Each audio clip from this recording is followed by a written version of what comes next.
Does the U.S. government have reason to believe that some terrorists, members of perhaps this same group or affiliated with them, are still in the United States and are still intending violent acts against Americans? I think we have to operate on the assumption that there may still be people from that group in this country. I think we have to operate on the assumption that we haven't seen the end of this kind of terrorism. But we also have to, I think, understand that what we saw on Tuesday completely transforms the problem. We've got to think anew about this. The policies of the last 20 years, whether you think they were carried out effectively or ineffectively, obviously don't work. This is not going to be a problem solved by locking somebody up and putting them in jail. It's not going to be solved by some limited military action. It's going to take, as the President has said and Secretary Rumsfeld has said, a broad and sustained campaign against the terrorist networks and the states that support those terrorist networks. Secretary Rumsfeld and the President have both used essentially the same term, the 21st century battlefield, a war of the 21st century. From where you sit, the military side of that, what is that war going to look like? Well, first of all, it has to involve more than the military. And when we talk about the full resources of the nation, we mean obviously our military resources, which are awesome and can be made even more awesome. We're talking about our intelligence capabilities, which are impressive and can be made more impressive. But we're also talking about our economic strength. We're talking about our diplomatic strength. We're talking, I think the most important weapon we have is the political will of this country. And I think we'll find, once again, as has happened before in history, that evil people, because of the way they think, misread our system as one that's weak, that can't take casualties, can't take bloodletting, can't carry out a sustained operation. Hitler made that mistake. The Japanese made that mistake. It looks like the people on Tuesday made that mistake. Of course, many in the public and even on Capitol Hill and in the military have up to now also thought the United States people wouldn't accept casualties. Are you saying that the way you read it, there is really a new mood in the country now? First of all, I reject the idea that we don't accept casualties. We were ready. We went into the Gulf War 10 years ago ready to take significant casualties. The fact that it was miraculously low, I bless, but the American people were ready for it. But obviously there's a different mood, and obviously there's an understanding. I mean, let's understand, just at the Pentagon alone, more Americans were killed last Tuesday than in the Gulf War itself. And that's a pale shadow of what happened in New York. We think when the numbers come in, we'll find that more Americans were killed on Tuesday than any single day in American history since the American Civil War. Worse than any single day of World War I, any single day of World War II. It's massive, and I think that focuses the mind. It makes you think in a different way. It makes you think anew. And if it doesn't do that, then people also ought to think that given some of the kinds of weapons these terrorists are after, what we saw on September 11th could be just the beginning. We've got to put an end to it. So go back, though, to the military side, and I take your point about the economic and the diplomatic side as well, and Secretary Powell was here last night and talked about some of that. But from the military side, give us an idea. Well, first of all, I'll tell you what isn't going to work. I mean, we had 2 embassies blown up a few years ago, and we responded with some cruise missiles that took out some targets of questionable value. Obviously, it did nothing to prevent the problem. I think the President is the one who's ultimately got to decide what are the military options that make sense. I can tell you that at the Defense Department, both his senior civilian advisors and his senior military advisors are really thinking, hate to use a Pentagon jargon, but thinking outside the box, recognizing that the assumptions that went into military plans on September 10th just don't apply anymore, and that one has to think about, if necessary, larger forces. One has to think about accepting casualties. One has to think about sustained campaigns. One has to think about broad possibilities, and we're trying to present that full range of possibilities to the President.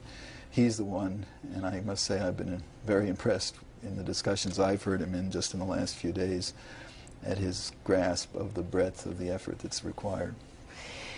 When you speak about broad possibilities, you were known, at least at the Pentagon during the Gulf War, as an advocate for having gone further, not quitting, not stopping the war when we did, perhaps going all the way to Baghdad. Are you talking about going so far as occupying a foreign country?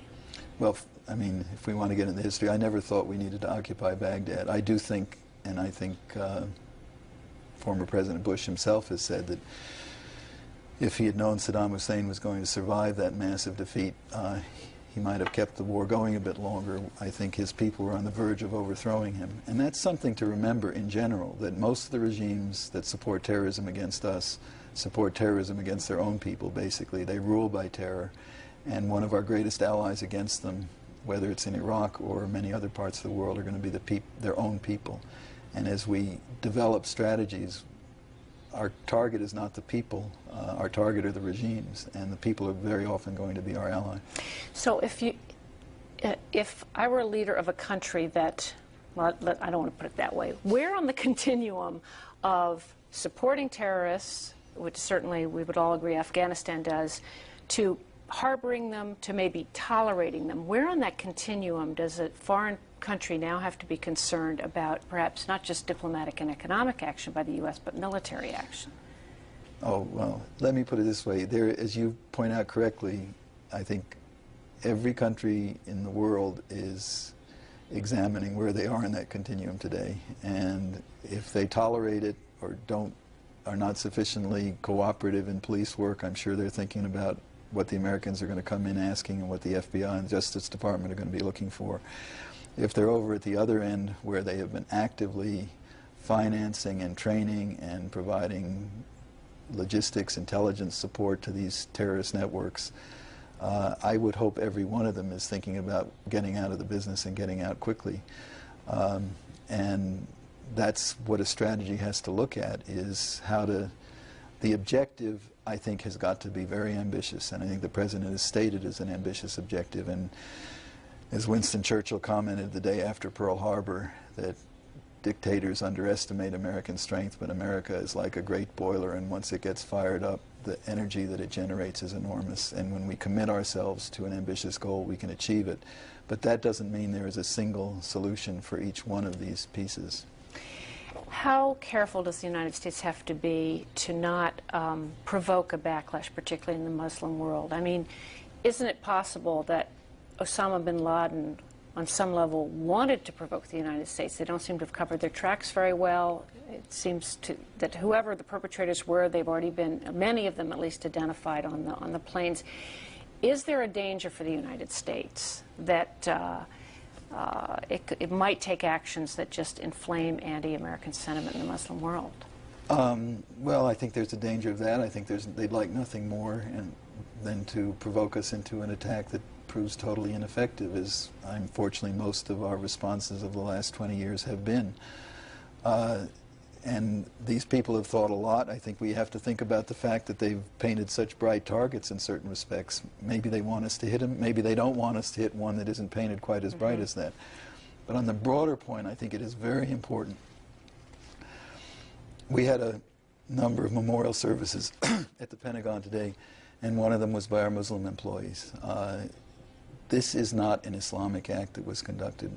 I'm not wrong. There are only two significant figures in the Muslim world who've praised this attack, Saddam Hussein being one and the leader of Hamas being another. Even Yasser Arafat, even the Syrians. I think even Gaddafi has distanced himself from it. I'm not sure.